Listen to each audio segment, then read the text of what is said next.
Hi everyone welcome to my channel. So ఎక్కడ చూసిన bit coin అనే కనిపిస్తుందండి. ఇప్పుడు బిట్ కాయిన్ అక్షరాల ₹1,00,00,000 మన ఇండియన్ రూపీస్లో కానీ క్యాలిక్యులేట్ చేసుకుంటే, సో ఒకవైపు మా స్టాక్ మార్కెట్స్ ఏమో రోజు రోజుకి డౌన్కి వెళ్ళిపోతూ ఉంటే because of geo political tensions కానీ, వార్స్, ఆ తర్వాత ట్రంప్ టారిఫ్స్ అని ఈ బిట్ కాయిన్ మాత్రం ఏ రోజుకి ఆ రోజు ఒక ఆల్ టైమ్ హైని క్రియేట్ చేసుకుంటూ ఇప్పుడు దాదాపుగా ₹1,00,00,000 ఒక బిట్ కాయిన్ వాల్యూ అనేది వెళ్ళిందంటే, సో అందరూ దాని గురించే మాట్లాడుకుంటున్నారు. So bit coin is a new digital గోల్డా, అసలు దీన్ని గోల్డ్ లాగా కొన్ని కంట్రీస్ గోల్డ్ని ఎలా అయితే స్టోర్ చేసుకుంటాయో అలానే బిట్ కాయిన్స్ని కూడా స్టోర్ చేసుకుందామని ఆలోచించేంతగా ఈ బిట్ కాయిన్ అనేది మనకు కనిపిస్తుందంటే, దీనికి మెయిన్ రీజన్ ఏంటంటే ట్రంప్ రీఎలెక్టెడ్ ఎప్పుడైతే అయ్యారో ఆయన ఈ బిట్ కాయిన్స్ని చాలా పాజిటివ్గా తీసుకుంటున్నారు.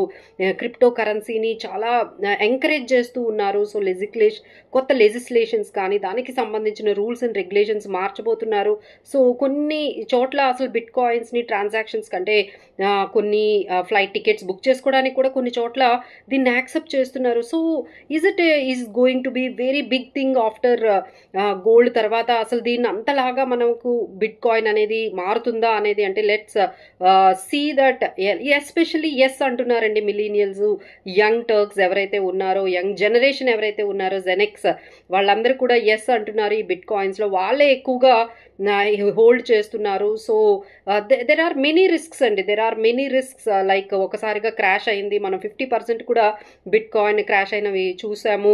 అలానే ఇదంతా కూడా ఒక ఆల్గోరిథం మీద ఉంటుంది. సో ఒకసారిగా ఎవరైనా హ్యాక్ చేసి మీ బిట్ కాయిన్స్ జీరో కూడా చేయొచ్చు. So there are many things. And ఈ బిట్ కాయిన్ బీట్ చేసే అసలు ఇంకేదైనా న్యూ కాయిన్ ఏదైనా మార్కెట్లోకి రావచ్చు. ఎందుకంటే ఆల్మోస్ట్ 10 lakh కాయిన్స్ ఈ ఆల్ట్ కాయిన్స్ అని, క్రిప్టో కరెన్సీస్ కానీ వస్తూ పోతూ ఉంటాయి. సో ఏదైనా ఒక కాయిన్ దీన్ని ఏమైనా బీట్ చేయగలుగుతుందా, అలాంటి కాయిన్ ఏమైనా వస్తుందా? So many risks are there. So కొనాలి అనుకుంటే ఎక్కడ కొనాలి? సో దీంట్లో మనకి ఏంటంటే కాయిన్ బేస్ అనే ఒక DCX ద్వారా, కాయిన్ బేస్ అనే ఒక స్టాక్ ఎక్స్చేంజ్ ద్వారా కొంటూ ఉన్నారండి. సో ఆన్లైన్లో దీన్ని స్టోర్ చేసుకుంటూ ఉంటున్నారు. సో పోర్ట్ఫోలియోలో దీన్ని ఇన్వెస్ట్ చేయొచ్చా అంటే ఈ ఎస్ అనే మిలీనియల్స్ అంటున్నారు. మేబీ 5 to 10% వరకు ఇన్వెస్ట్ చేస్తే తప్పే ఉంటుంది. ఇది కూడా ఒక డైవర్సిఫికేషనే కదా, ఎందులో రిస్క్ లేదు. సో ఇందులో కూడా కాకపోతే దీంట్లో ఎక్కువ రిస్క్ ఉంది. ఎందుకంటే there is no physical existence for this is completely digital.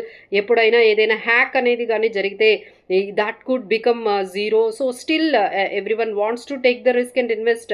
So దీన్ని బిట్ కాయిన్లో ఇలా కావాలి అనుకుంటే ETFs కూడా వచ్చేసాయండి. సో బిట్ కాయిన్లో ETFs కానీ వచ్చినట్లయితే ఎవరైతే మీడియేటర్ ఉంటున్నారో, ఇంటర్మీడియరీ ఉన్నారో వాళ్ళు దాని స్టోరింగ్ కెపాసిటీని వాటిని చూసుకుంటారు కాబట్టి మీకు అంత రిస్క్ ఉండదని చెప్పి బిట్ కాయిన్ ETFsలో కూడా పెడుతున్నారు. So this is what is happening completely about the bit coins all over.